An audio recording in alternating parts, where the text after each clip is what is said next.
Hey guys, welcome back to another video. Today we will be doing section B of 045521 May June 2019 IGCSE Econ paper. And the questions we will be doing is question 5, 6, and 7. So this is the continuation of the first part of section B. So check that video out if you have not. So let's get started. Question 5. In February 2017, China's central bank raised the rate of interest.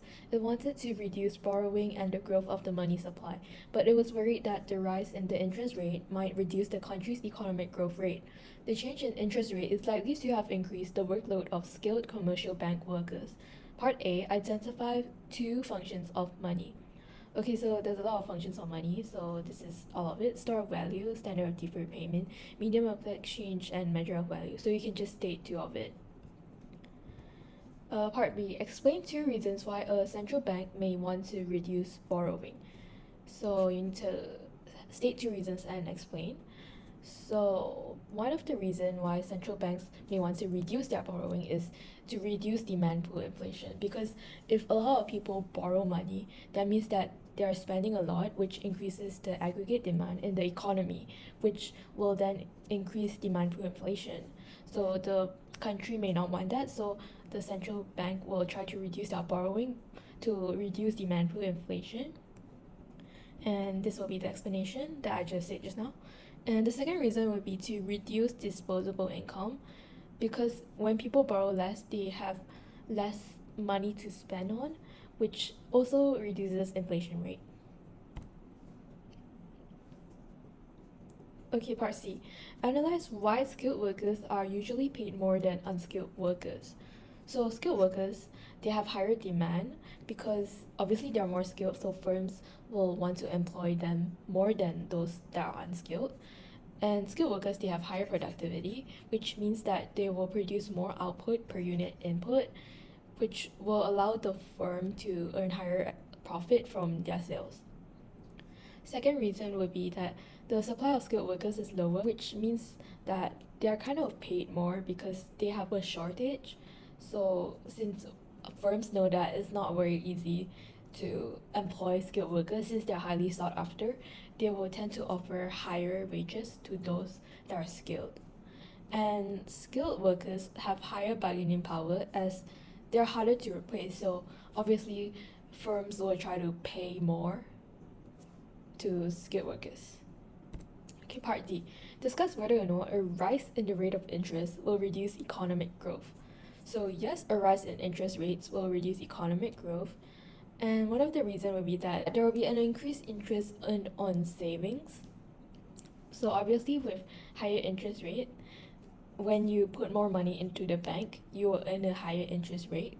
So obviously you will earn more from your savings.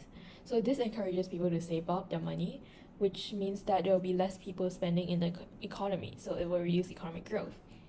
And the second reason would be that there will be a decrease in investment because it's more expensive to borrow money to invest. So firms will choose to save up their money instead because they will earn more from saving up their money. Third reason would be that it causes exchange rate to increase. So foreigners, they may be encouraged to save up money in the bank that has a higher interest rate. So that means that there will be a higher demand for the country's currency. So higher exchange rate will decrease export revenue because when your currency is more sought after, more demanded, it will rise, its value will rise, so it will appreciate, which means that the exports for the country, they become more expensive, thus reducing the export revenue. Okay, second part of this discussion question will be that no, a rise in interest rate will not reduce economic growth.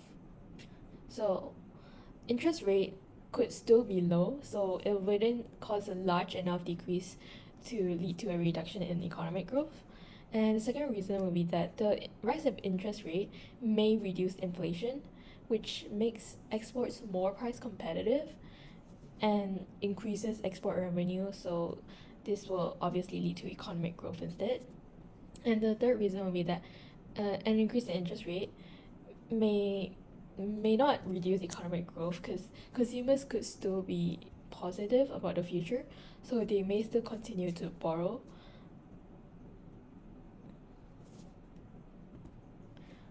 Okay, question 6. A number of book publishers operate in Pakistan. These include multinational companies.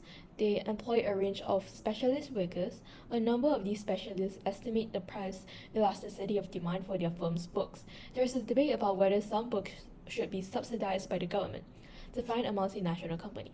So they are a firm that operates in more than one country, and as you can see from here, perhaps a company could operate in like everywhere basically. It's a global company. Part B. Explain 2 disadvantages a worker could experience from specializing. So specializing could lead to workers getting bored because their work is more repetitive, and they could also be less occupationally mobile since they're specialized, so they're focused on doing one thing, and they have less variety of skills as a result, so they cannot switch jobs easily, so they're less occupationally mobile.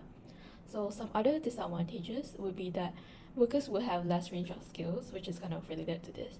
And because they have limited skills, it limits their earning potential. So they cannot have maybe like a side job to earn an additional income. And then workers may be dependent on other workers. So let's say they're producing some kind of goods, but this worker can only do one part of the production process, while another worker can only do another part of the production process. So they're dependent on each other to finish up the product. So this also limits their earning potential because they're not all rounded.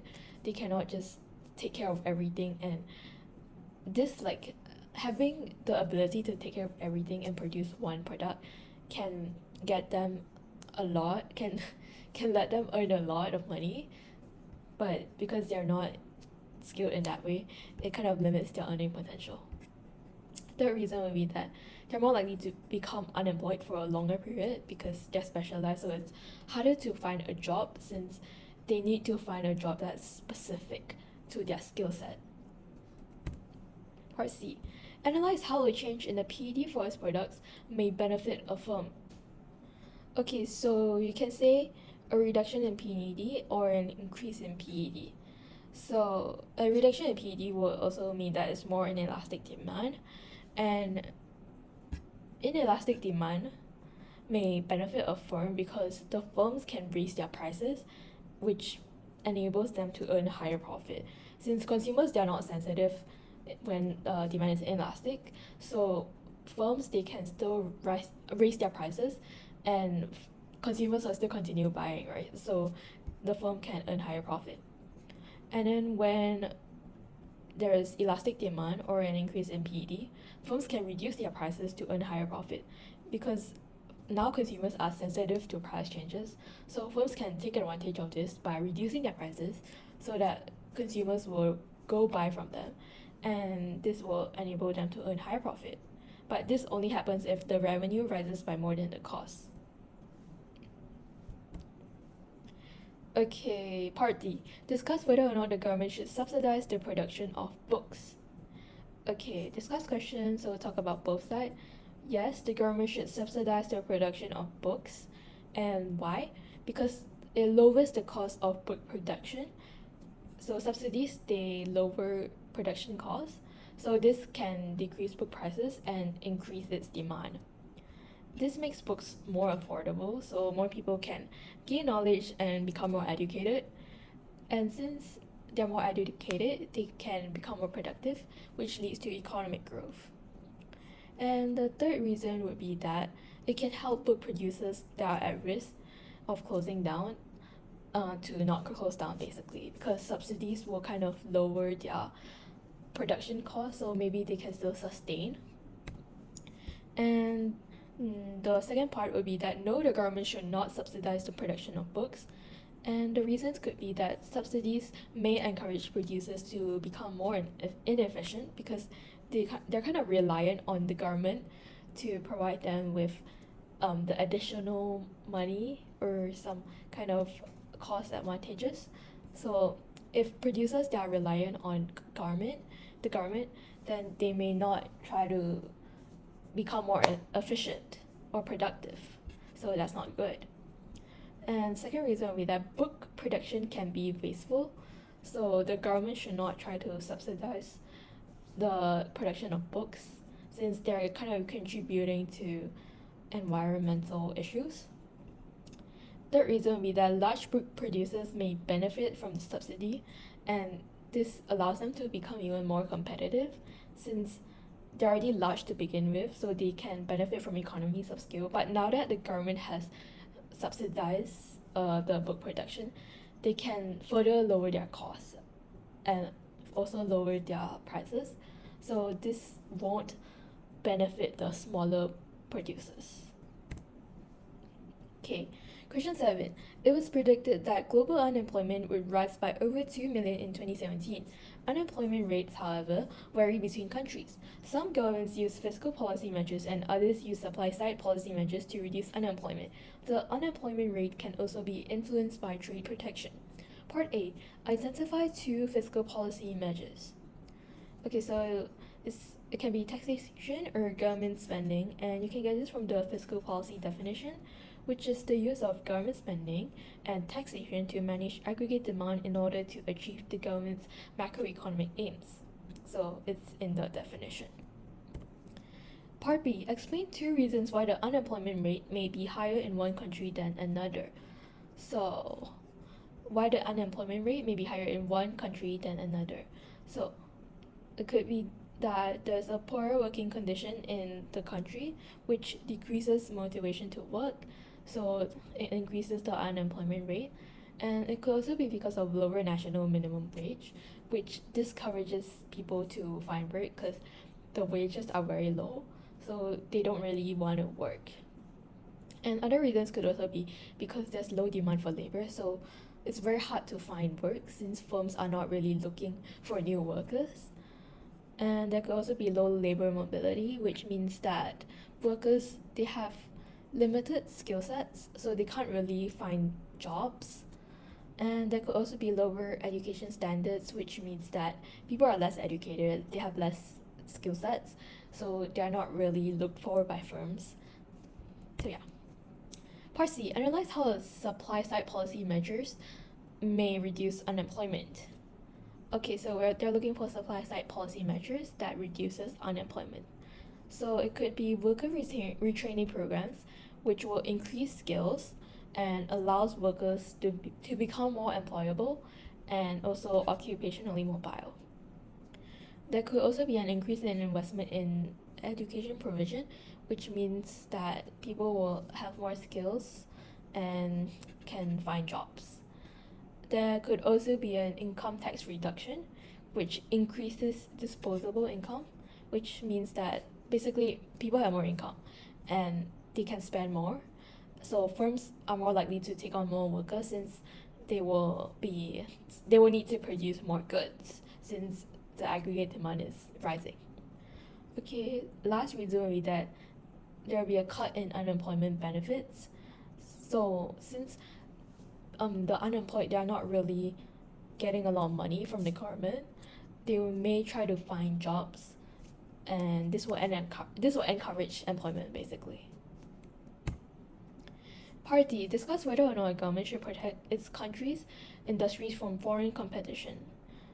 Okay, so first part will be that the government should protect its industries from foreign competition, and this will help them maintain the current account surplus. So if their exports are competitive, they will earn more revenue from exports, and this could also lead to economic growth. So this may encourage the government to protect its industries. And if they have input industries, the government should also protect them because those industries, they can't really compete internationally yet because they have a lack of technological equipment and they don't really have economies of scale since they are not really operating on a large scale yet. So yeah, the government should kind of protect these kind of industries. And the next kind of industries that should be protected is declining industries, since they may contribute to rising unemployment. So by the government protecting them, the government can reduce unemployment rate.